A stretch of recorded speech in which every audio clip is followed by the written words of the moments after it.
નામથી પ્રસિદ્ધ થતું આંબેડકર દર્પણ ન્યૂઝપેપર તમે સોશિયલ મીડિયા હાલ દેવભૂમિ દ્વારકા જિલ્લાનું જામ કલિયાપુર તાલુકાનું ગુરગઢ ગામમાં આપણે આવેલા છીએ. નવા સરપંચ નિમણૂક થયેલા છે, એમનો આપણે સંપર્ક કર્યો છે. અમને એમનું જાણી હકીકત શું શું કહેવા માંગે છે. સરપંચ સાહેબ જવાય લો. આંબેડકર દર્પણ ન્યૂઝનું હાર્દિક સ્વાગત કરું છું. ગુરગઢમાં સરપંચ તરીકે ચૂંટાયેલ રબારી રાજાભાઈ રબારી. અમારે ખાસ કરીને પ્રોબ્લેમ તો એક તો મોટા પાયે રસ્તાનો બહુ પ્રોબ્લેમ છે. આરસીસી નથી, બ્લોક નથી. આખા ગામમાં તમે આમાં જુઓ તો ખાલી ઓલી રોડની સાઈડમાં જ છે, બાકી ક્યાંય છે જ નહીં. અને બીજે વીજળીનો બહુ પ્રોબ્લેમ છે. વીજળી ખેડૂતને ખરેખર દિવસના બિલકુલ આપતી તો કલાક 2 કલાક જ આપે છે.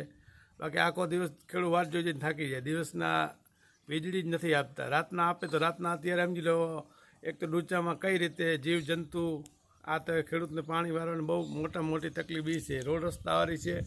બીજા નંબરમાં અમારે ટૂંકમાં મેન પીવીસીની જે લાઈનો નીકળે છે પાણીનો થોડોક 2-3 દિવસનો પ્રોબ્લેમ થાય છે. 2-3 દિવસે ટૂંકમાં મીઠું સાનીનું જે પાણી આવે 3 દી 4 દી એમ આવે. 2 દી પાણી કોઈ આવતું, 1 દી 24 કલાક પાણી નથી આવતું એમ. તો પાણીને વચમાં ટૂંકમાં તકલીફ થાય છે, એવું પ્રોબ્લેમ છે. આપ જોઈ શકો છો આ વર્ષોનો જૂનો રોડ જ્યારે કહેવામાં આવે છે. તમે આગળ જઈને ખાલી આ રોડમાં કોઈ પણ જાતનું કાંઈ કામગીરી કરેલ જ નથી. જેવું આંબેડકર દર્પણને પરફેક્ટ માહિતી મળતા જ સ્ટાફ કંઈ આવેલો છે. રોડ રસ્તા ખળભળાટ, ત્યાં ગાડી ત્યાં 4 વ્હીલર ચાલે, 108 ચાલી શકે. આ બાજુ જોવો તો માણસ નીકળે એવું પોઝિશન નથી.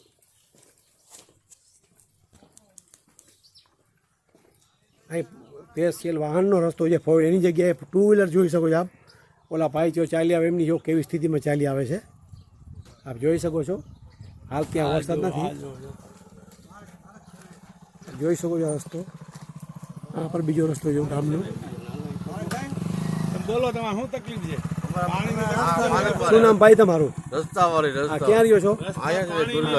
લાઈટની પાણીની બોલો બોલો પાણીની તકલીફ શું? પાણીની તકલીફ છે, રસ્તાની તકલીફ છે, લાઈટની તકલીફ છે. તમે ક્યાં રહ્યો હાલ? હાલ ગુરગઢ ગામમાં રહ્યો છો? આ ગામમાં વાડી વિસ્તારમાં આવી સ્થિતિમાં છે રસ્તો? આવી સિટીમાં છે બધા રસ્તા જે નીકળતું નથી. આ રસ્તો જોઈ શકો છો વાડી વિસ્તારનો. હવે આ રસ્તામાં પણ આપ જોઈ શકો દિવાલ બનેલ છે A+. રસ્તામાં થાંભલો પણ છે.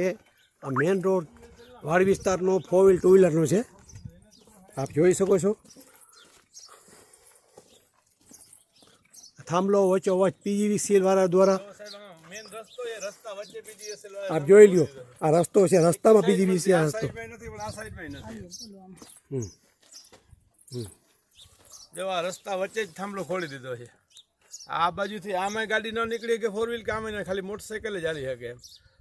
આને કહી દો તમે કે અરજી કરો ને ઓલા કરો ને અમને ટાઈમ નથી ને ઓલું થાય ને કોઈ વસ્તુ કરતા જ નથી એમ. આ બાજુ એવો જ રસ્તા છે, આમાં કઈ રીતે માણસો નીકળી શકે એમ. ખાલી આ બાજુ તમે ખાલી આપણે પાસે ઘરે વીએ જઈએ. જો રસ્તા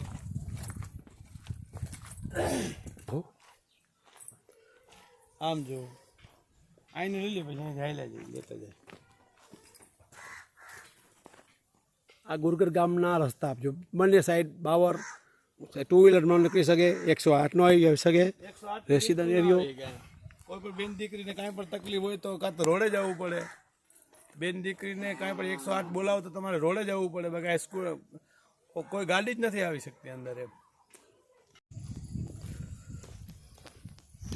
ફૂટે નથી. આમાં કઈ રીતે સબ લઈને અંદર તું કદાચ વારસાદ હોય તો આમાં ખુલ્લામાં કઈ રીતે અગ્નિ સંસ્કાર દેવા કે આમાં દેવા? આમાં રોગી છપરીની ખોડીને ખાલી રૂમ બનાવ્યો છે.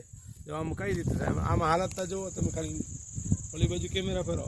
આ કોઈ લાકડાની, કોઈ રાખવાની, કોઈ હોલ કે કોઈ સુવિધા, દિવાલ કે કોઈ વસ્તુ જ નથી આમાં.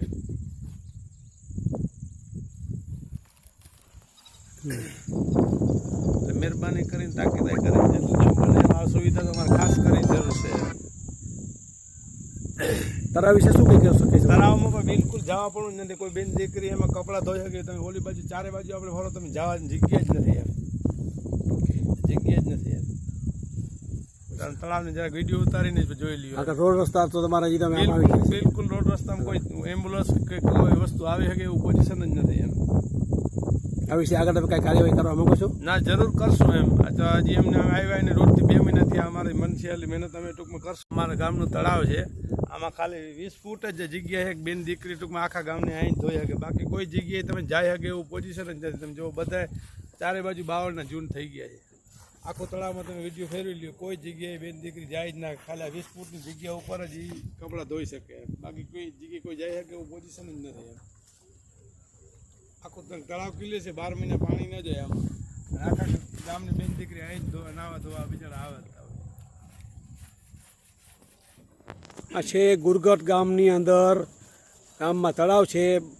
ગામના લોકોને કપડાં ધોવા માટે ત્યાં બૈરાઓ આવે છે, પણ આ કોઈ પણ સ્થાન જગ્યા કોઈ પણ સગવડ નથી. આપ જોઈ શકો છો. હવે આપણે નવા સરપંચથી જે કહેવા માંગે આપણે સાંભળીશું કહેવા માંગે.